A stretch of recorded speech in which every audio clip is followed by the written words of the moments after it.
Python exception handling, try, except and finally. Python has many built-in exceptions which enables our program to output an error message when something is going wrong. So there are different mechanisms with the help of which such error messages can be generated whenever there is some error in the system. So when these exceptions occur, it causes the current process to stop and passes it to the calling process and until it is handled. So if not handled, our program will crash. So for the better understanding on this concept, let us go for one practical example and to show you that how this try, except and finally are working. Now in this demonstration, we shall discuss more on these exceptions and errors in Python. So here you see, here we are having one try block. A is equal to 100, B is equal to 20, C is equal to A by B. So here we are having one except block, that is the zero division error. So except on this zero division error, and division by 0 is not possible. But here you see the B is having the value which is non-zero. So we are expecting that this particular division, zero division error will not be raised. So let us go for the execution. You can find that this particular code has got not printed. So let us print it. So now if I go on executing, we can find that this 100 by 20 is equal to 5.0. So it is giving the output because there is no error has occurred.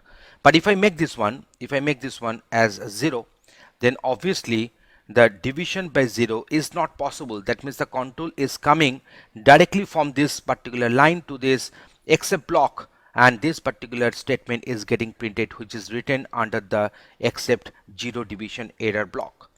So now you can find that whenever one exception is occurring, then from that line the control is coming directly to the respective except block, and the rest part of the code in the try block will remain unreachable and unexecuted. So let us suppose I'm just writing this one in this way.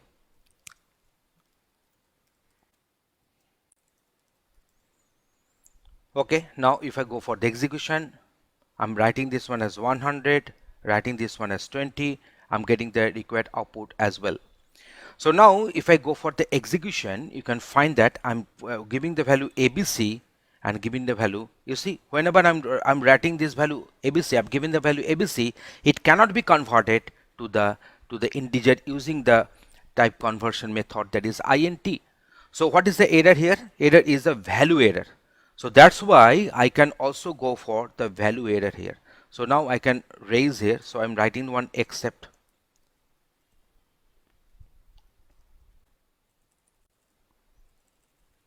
The data types are not proper. So I've given this value error here. So now if I execute my code and if I get 100 and then ABC, you can see I'm getting the this particular statement got printed, that is the data types are not proper.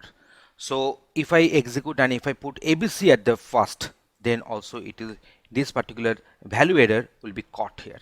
So you see, whenever you are performing this conversion to integer, and whenever I'm giving the input string as ABC, ABC cannot be converted to integer. So that's why the data types are not proper. This particular statement is getting printed because the control is coming directly to this except value error. So it is not going for this zero division error because that exception, that error is not happening.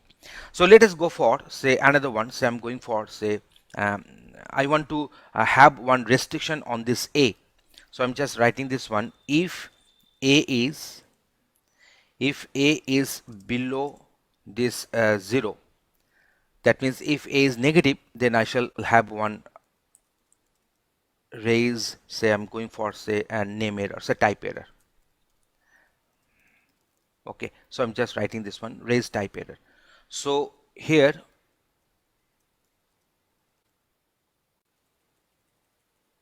okay, so now what will happen? See, I'm putting the value 100, I'm putting the value 20, it is giving me the outcome. I'm giving the value minus 90 and giving the value say 16, I'm getting the output that the data is not in range. So in this way also you can raise your type error here. So now I'm doing another check. I'm just going for x by y.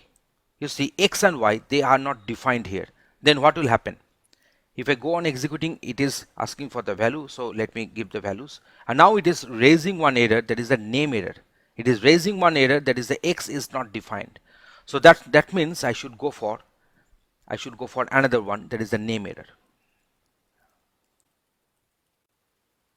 So data items are not defined, so that is my respective block I have written, print data items are not defined. So now if I go on executing, so these values I'm providing, no issues, but it is producing the control is coming to this except name error, and this particular statement is getting printed that the data items are not defined.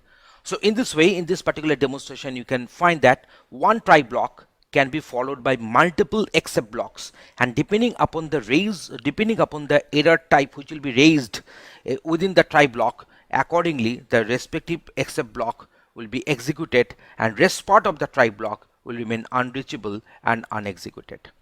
Thanks for watching this video.